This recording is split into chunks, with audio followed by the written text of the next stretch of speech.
Hello, ഇന്നത്തെ കഥയിലേക്ക് എല്ലാവർക്കും സ്വാഗതം. ചാനൽ ആദ്യമായിട്ട് കാണുന്നവരാണെങ്കിൽ ഒന്ന് സബ്സ്ക്രൈബ് ചെയ്തിട്ട് ലൈക്ക് ചെയ്യണേ. അങ്ങനെ കിരണ് സരിയുവിൻ്റെ കുഞ്ഞിനെ കാണാൻ വേണ്ടിയിട്ട് വന്നിരിക്കുകയാണ്. ആ സമയത്താണ് സരിയു ഉറക്കത്തിൽ നിന്ന് എഴുന്നേൽക്കുന്നത്. അവൾ ദേഷ്യത്തോടെയാണ് കിരണിനോട് സംസാരിക്കുന്നത്. നീ എന്തിനാ ഇങ്ങോട്ടേക്ക് വന്നേന്നൊക്കെ ചോദിച്ചിട്ട്. അപ്പോൾ കിരണ് പറയുന്നുണ്ട്, അമ്മ പറഞ്ഞിട്ടുണ്ടായിരുന്നു താരാൻ്റെ ഇവിടെ ഉണ്ട്, അപ്പോൾ താരാൻ്റിയെ കാണാൻ വന്നപ്പോൾ നീ ഇവിടെയാണ് പ്രസവിച്ച് കിടക്കുന്നതെന്ന് അമ്മ പറഞ്ഞതുകൊണ്ടാണ് ഇങ്ങോട്ടേക്ക് കാണാൻ വന്നത്. അപ്പോൾ കുഞ്ഞിനെ കാണാൻ മനോഹരനെ പോലെ തന്നെയാണെന്നൊക്കെ പറഞ്ഞിട്ട് കളിയാക്കുന്നുണ്ടായിരുന്നു കിരണ്. പക്ഷെ അത് കേട്ടപ്പോൾ സരയു പറയുന്നുണ്ട്, ഓ അതെങ്കിലും സമ്മതിച്ചല്ലോ, പിന്നെ അവനെ പോലെ തന്നെ വേണം അവൻ്റെ കുഞ്ഞ്, പിന്നെ നിൻ്റെ കുഞ്ഞിനെ പോലെ ആരെങ്കിലും മുഖച്ഛായ എൻ്റെ കുഞ്ഞിനുണ്ടാവുമെന്ന് കരുതിയോ എന്നൊക്കെ തിരിച്ച് സരയും ചോദിക്കുന്നുണ്ട്. അപ്പോൾ ഷാരി പറയുന്നുണ്ട്, എന്താ മോളെ അങ്ങനെയൊന്നും സംസാരിക്കല്ലേ. അപ്പോൾ കിരണ് പറയുകയാണ്, അവൾ എന്ത് വേണേലും പറഞ്ഞോട്ടെ ആൻറ്റി, കുഴപ്പമാക്കണ്ട. അവളിപ്പോൾ പ്രസവിച്ച് കിടക്കുന്നത് കൊണ്ട് ഞാൻ അവളോട് കൂടുതലായിട്ടൊന്നും പറയുന്നില്ല. ഇതൊക്കെ തിരിച്ചെടുക്കുന്ന ഒരു ദിവസം അവൾക്ക് വരും. അല്ല, ഈ കുഞ്ഞിൻ്റെ അച്ഛൻ എവിടെ പോയി എന്ന് ചോദിക്കുന്ന സമയത്ത് ഷാരിയാണ് പറയുന്നത്, മനുമോൻ ഇവിടെ പുറത്തുണ്ട്. അപ്പോൾ കിരണും പറയാണ്, ആ അവൻ പുറത്തെങ്ങാനും ചുറ്റിക്കറങ്ങിയിട്ട് വരട്ടെ, എന്തായാലും ഞാൻ ഇറങ്ങുക. കിരൺ അങ്ങോട്ട് പോയ സമയത്ത് ദേഷ്യത്തോടെ സരയു അമ്മയോട് പറയാണ്, ഇവനെയൊക്കെ എന്തിനാ ഇങ്ങോട്ടേക്ക് വിളിച്ച് കയറ്റുന്നേ? ഞാൻ വിളിച്ച് കയറ്റിയതാണോ? അവൻ പറഞ്ഞത് കേട്ടില്ലേ, ആ താര എന്ന് പറഞ്ഞവളെ കാണാൻ വന്നപ്പോൾ ഇങ്ങോട്ട് കയറിയതാണെന്ന്. അതുകൂടെ കേട്ടപ്പോൾ സരിയുവിന് ദേഷ്യം കയറുകയാണ്. ഇനി അവളെങ്ങാനും ഇങ്ങോട്ട് കയറി വരുമോ? അപ്പോൾ പരിഭ്രമത്തോടെയാണ് ഷാരി പറയുന്നത്, അറിയില്ല മോളെ, അവളെങ്ങാനും ഈ പരിസരത്തെങ്ങാൻ വന്നാ ആട്ടി ഓടിക്കും ഞാൻ അവളെ. വെറുപ്പോടു കൂടിയാണ് സരിയു സംസാരിക്കുന്നത്. ഒരു കാരണവശാലും എൻ്റെ മോളെ കാണാൻ അവളെ അനുവദിക്കരുത്. അപ്പോൾ ഷാരി വേഗം തന്നെ പറയുന്നുണ്ട്, ഇല്ല മോളെ, മോളിപ്പോൾ പ്രഷർ കൂട്ടാതെ അവിടെ കിടക്ക്. പക്ഷേ സരിയുവിന് ദേഷ്യം അടക്കാനാവുന്നുണ്ടായിരുന്നില്ല. അവൻ വന്നേക്കുന്നു എൻ്റെ കുഞ്ഞിനെ കാണാനായിട്ട്. അതേസമയം ബൈജുവും പാറും കൂടി ചെസ്സ് കളിച്ചുകൊണ്ടിരിക്കുകയാണ്. ആ സമയത്ത് പാറു പറയുന്നുണ്ട്, ബൈജു ചേട്ടൻ അപകടം ഉണ്ടായതിന് ശേഷം കള്ളക്കളിയൊക്കെ കുറവാണല്ലോ, അല്ലെങ്കിലും ഞാൻ കള്ളക്കളിയൊന്നും കളിക്കാറില്ല, നീയല്ലേ കളിക്കാറ്? ബൈജുവും പറയുന്നുണ്ട്. അപ്പോഴേക്കും കിരണും കല്യാണി അങ്ങോട്ടേക്ക് വരികയാണ്. അവർ രണ്ടുപേരും അകത്തേക്ക് വന്നപ്പോൾ ബൈജു എഴുന്നേക്കാൻ ശ്രമിക്കുകയാണ്. അപ്പോൾ അപകടം പറ്റിയതുകൊണ്ട് തന്നെ ബൈജുവിൻ്റെ കാലിന് തീരെ വയ്യാലോ, അതുകൊണ്ട് കിരണാണ് ഹെൽപ്പ് ചെയ്യുന്നത് എഴുന്നേക്കാനൊക്കെ. ആ സമയത്ത് പാറു ചോദിക്കുന്നുണ്ട്, എട്ടുകാലിയുടെ കുഞ്ഞിനെ കണ്ടോ? അപ്പോൾ കല്യാണി പറയുന്നുണ്ട്, എട്ടുകാലിയുടെ കുഞ്ഞിനെ കാണുകയും ചെയ്തു, കുഞ്ഞിൻ്റെ അമ്മൂമ്മയെ കൂട്ടിക്കൊണ്ടുവന്ന് കാണിച്ചു കൊടുക്കുകയും ചെയ്തു. അപ്പോൾ ബൈജു സംശയത്തോടെ ചോദിക്കുകയാണ്, അല്ല കുഞ്ഞിൻ്റെ അമ്മൂമ്മ എന്ന് പറയുമ്പോൾ രണ്ട് അമ്മൂമ്മമാരില്ലേ? അപ്പോൾ കിരണ് പറയുന്നുണ്ട്, എടാ ഒറിജിനൽ അമ്മൂമ്മയുടെ കാര്യമാണ് പറഞ്ഞത്, താരാൻ്റിയുടെ കാര്യം. അത് കേട്ടുകൊണ്ടാണ് ദീപ അങ്ങോട്ടേക്ക് വന്നത്. അപ്പോൾ ദീപ ചോദിക്കുന്നുണ്ട്, താരയ്ക്ക് കുഞ്ഞിനെ കാണാൻ പറ്റിയോ? ആ, സരയു ഉറങ്ങിക്കിടന്നപ്പോൾ ആ പാവത്തിനെ കൊണ്ടുപോയി കുഞ്ഞിനെ കാണിച്ചു. അല്ല കുഞ്ഞെങ്ങനെയുണ്ട്? ദീപ ചോദിക്കുകയാണ്. അപ്പോൾ കിരണ് പറയുന്നുണ്ട്, ദൈവത്തിൻ്റെ വികൃതിയാണോ എന്നറിയില്ല, മനോഹറിനെ കൊത്തി വെച്ച പോലെ ഇരിക്കുക. അത് കേട്ടതും ബൈജു പൊട്ടിച്ചിരിക്കുകയാണ്. അപ്പോൾ കല്യാണിയും പറയുന്നുണ്ട്, അതെ അവനെ പോലൊരു കുഞ്ഞ്. അപ്പോൾ ബൈജു പറയാണ്, അല്ല കുറച്ചു കാലം കഴിയുമ്പോഴേ അച്ഛനില്ലാത്ത കുഞ്ഞിനെ അച്ഛൻ്റെ അതേ ചായ ഉണ്ടാവും. അതങ്ങനെ തന്നെ വേണല്ലോടാ ബൈജു, ഇപ്പോഴും ആ കുടുംബത്തിലെ ആർക്കും ഒട്ടും അഹങ്കാരം കുറഞ്ഞിട്ടില്ല. കിരണ് പറയാണ്. അപ്പോഴാ ബൈജുവിന് ഓർമ്മ വന്നത്, അല്ല അഹങ്കാരിയായ ഒരാളുടെ കല്യാണമാണല്ലോ നാളെ, നമ്മുടെ പ്രകാശൻ്റെ. അപ്പോൾ കല്യാണി പറയുന്നുണ്ട്, ഓർമ്മയുണ്ട് ബൈജു, അമ്മ കല്യാണത്തിന് വരുന്നോ? കിരണ് ചോദിക്കുകയാണ്. ഞാനെന്തിനാ മോനെ നടക്കാത്ത കല്യാണത്തിന് വരുന്നത്? അപ്പോൾ പാറു ചോദിക്കുന്നുണ്ട്, നാളെ കൊണ്ട് ഈ നാടകം പൊളിയോ അങ്കിളെ? ഒന്നും അറിയത്തില്ല മോളെ, കാർത്തിക അവളുടെ അമ്മയും മനസ്സിൽ എന്തൊക്കെയാണ് പ്ലാൻ ചെയ്ത് വെച്ചിരിക്കുന്നതെന്ന് ഒരു നിശ്ചയവും ഇല്ല, കിരണ് പറയാണ്. അപ്പോൾ കല്യാണിയും പറയുന്നുണ്ട്, എല്ലാം പ്ലാൻ ചെയ്ത് വെച്ചിരിക്കുന്നത് കാർത്തിക ചേച്ചിയുടെ അമ്മയാണെന്നാണ് പറഞ്ഞിരിക്കുന്നത്. അപ്പോൾ ബൈജു ദീപയോട് പറയാണ്, ദീപേച്ചേ നിങ്ങൾ വേണമെങ്കിൽ നാളെ ഒന്ന് അങ്ങ് അവിടെ വരെ പോയി നോക്ക്, ചിലവരവിടെ നനഞ്ഞ കോഴിയെപ്പോലെ ഇരിക്കുന്നത് കാണാലോ. പാറുവും ദേഷ്യത്തോടെ പറയാണ്, അതുപോലെയല്ലേ കടുവ ഇവിടെ വന്ന് വല്യമ്മയെ കല്യാണം വിളിച്ചിട്ട് പോയത്, അതിന് നാളെ തന്നെ അയാളെ കാണേണ്ട കാര്യമില്ലല്ലോ. കല്യാണം നടക്കാതെ പോയവൻ ഇനി എല്ലാം നഷ്ടപ്പെട്ട് നിലവിളിക്കുന്ന ഒരു സമയമുണ്ട്, ആ സമയത്ത് ഞാൻ അയാളെ നേരിൽ കണ്ടോളാം. അപ്പോൾ കിരണ് പറയുന്നുണ്ട്, അമ്മ വന്നില്ലെങ്കിൽ ഞങ്ങൾ കൊണ്ടുപോയി കാണിക്കും. അന്ന് അയാളുടെ 2 ഭാര്യമാരും 3 പെൺമക്കളും അയാൾക്ക് മുന്നിൽ നിറഞ്ഞ ചിരിയോടെയായിരിക്കും നിൽക്കുന്നത്. അപ്പോൾ പാറു പറയുന്നുണ്ട്, കുറച്ചും കൂടി കടുവയെയും അയാളുടെ അമ്മയും മോനെയൊക്കെ കരയിപ്പിച്ചിട്ട് ഈ നാടകം അവസാനിപ്പിച്ചാൽ മതിയായിരുന്നു അങ്കിളെ. അപ്പോൾ കിരണ് പറയുന്നുണ്ട്, അതിന് നാളെ കൊണ്ട് ഇത് അവസാനിപ്പിക്കുമെന്ന് കാർത്തികയെ അവളുടെ അമ്മയും പറഞ്ഞിട്ടില്ല. നാളെ അവിടെ ചെന്ന് കഴിഞ്ഞാൽ അവരുടെ മനസ്സിലെന്താണെന്ന് അറിയാൻ പറ്റൂ. അപ്പോൾ ബൈജു പറയുന്നുണ്ട്, അല്ല അളിയ, നാളെ അവളുടെ അമ്മ അവിടെ വന്നു കഴിഞ്ഞാൽ നാടകം പൊളിയില്ലേ? ഏതായാലും നാളെ നമുക്ക് അവിടെ വരെ പോയി നോക്കാം, എന്നിട്ട് നമുക്ക് അരങ്ങത്ത് നിന്ന് കളി കാണാം. ഏതായാലും 10-12 ലക്ഷം രൂപ രാജപ്പൻ്റെ കയ്യിൽ നിന്നും പ്രകാശം വാങ്ങിക്കഴിഞ്ഞു.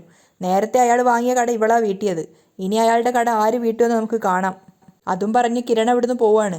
ആ സമയത്ത് ഭാനുമതി പ്രകാശം വാങ്ങിച്ച താലിയെടുത്ത് അതിൻ്റെ ഭംഗി ആസ്വദിക്കുകയാണ്. പ്രകാശം വന്ന് ചിരിച്ചുകൊണ്ട് ചോദിക്കുകയാണ്, എന്തോന്നമ്മ ഇത്, രാത്രി മാലയൊക്കെ എടുത്തു വെച്ച് നോക്കുന്നു? അപ്പോൾ ഭാനുമതി പറയാണ്, അല്ല മോനെ, ഞാൻ വിചാരിച്ച് എനിക്കും കുറച്ച് മാലയും സ്വർണ്ണമൊക്കെ വാങ്ങിക്കായിരുന്നു.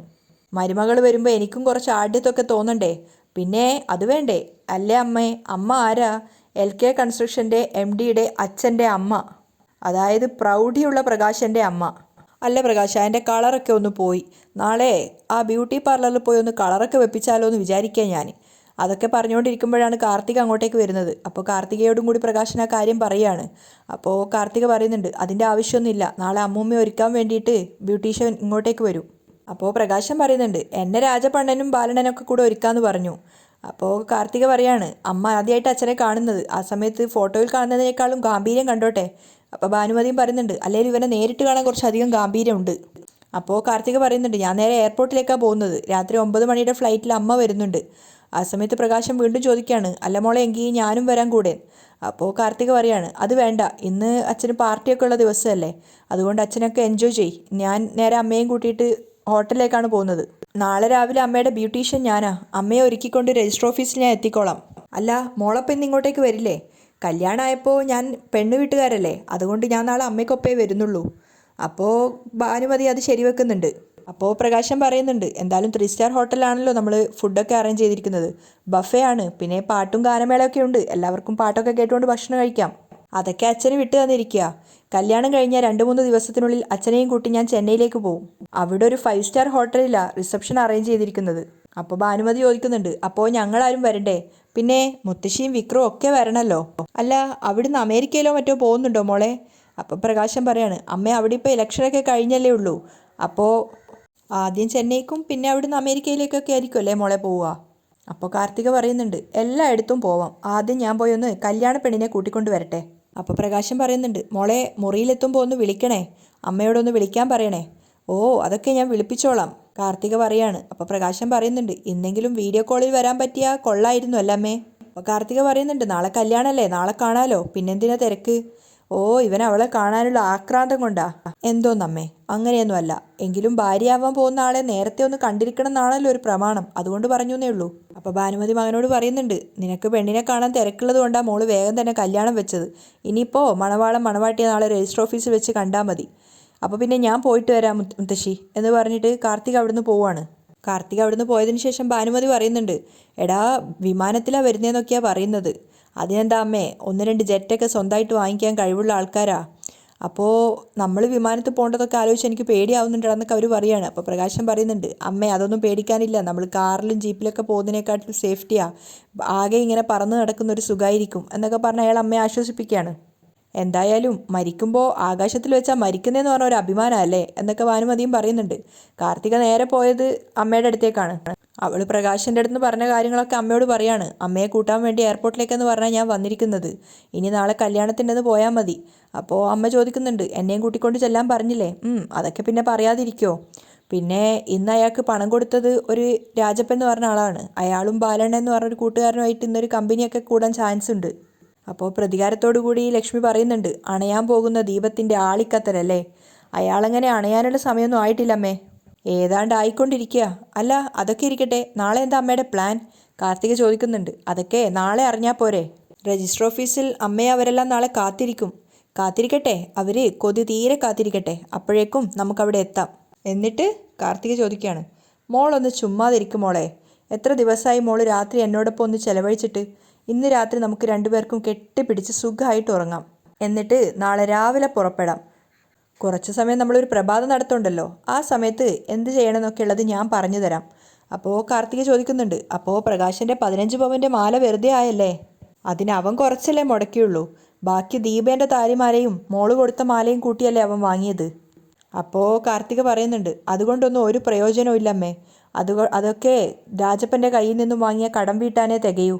ഈ നാടകം കഴിയുമ്പോൾ അയാൾ പാപ്പരാവണം, അത് തന്നെയാണ് വേണ്ടത്, ഇനി ഒരിക്കലും അവനൊരു ഉയർത്തെഴുന്നേൽപ്പുണ്ടാവരുത്. അപ്പോൾ കാർത്തികയും പറയാണ്, കോടതിയിൽ വെച്ച് അയാൾ കല്യാണിയുടെ അമ്മയെക്കുറിച്ച് പറഞ്ഞതൊക്കെ എനിക്ക് നന്നായിട്ട് ഓർമ്മയുണ്ട്, അതിനും കൂടിയുള്ള തിരിച്ചടിയാ ഇനി അയാൾക്ക് കിട്ടാൻ പോകുന്നേ.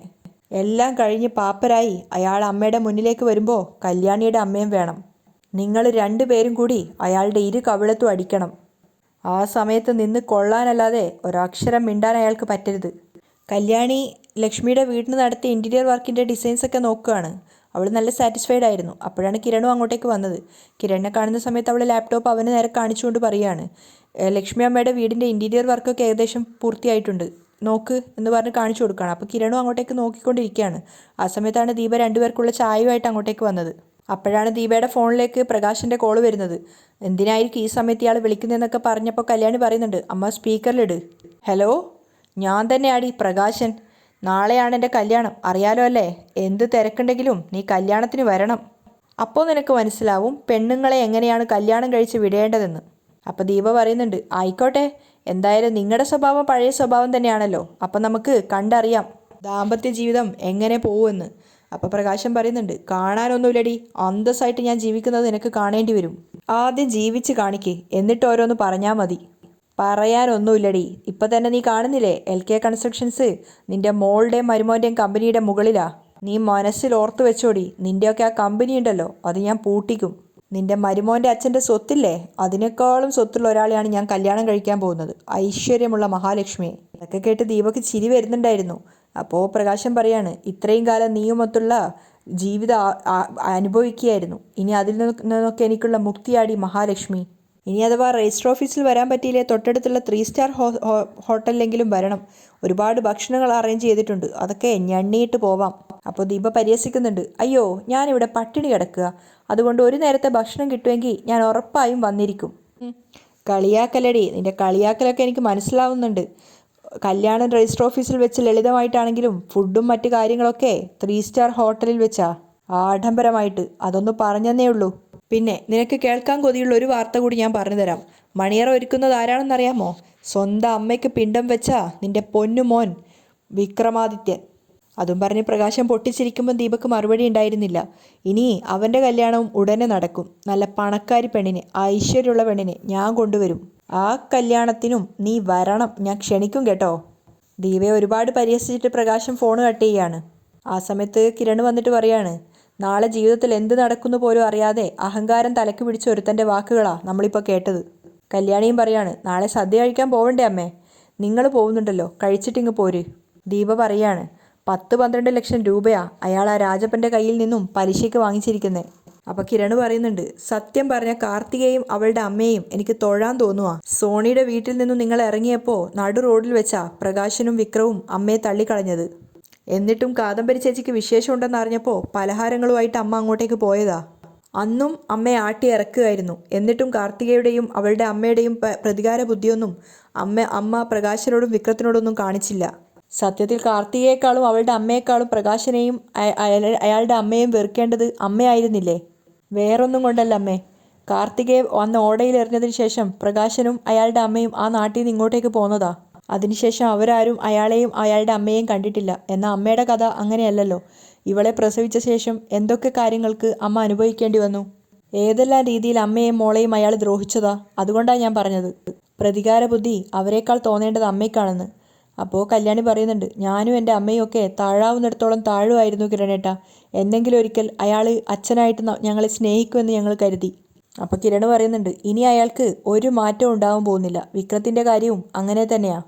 അതുകൊണ്ട് സ്വന്തം മോനോട് പോലും അമ്മ ഇനി ഒരു സിമ്പതിയും കാണിക്കരുതെന്നാണ് എനിക്ക് പറയാനുള്ളത്. അങ്ങനെ കാണിക്കുന്നില്ലല്ലോ മോനെ. അപ്പോൾ കിരൺ പറയുന്നുണ്ട്, പിന്നെ എന്തിനാ കോടതിയിൽ വെച്ച് അന്ന് അവനമ്മയെ തള്ളിക്കളഞ്ഞപ്പോൾ അമ്മ അത്രയേറെ വേദനിച്ചത്?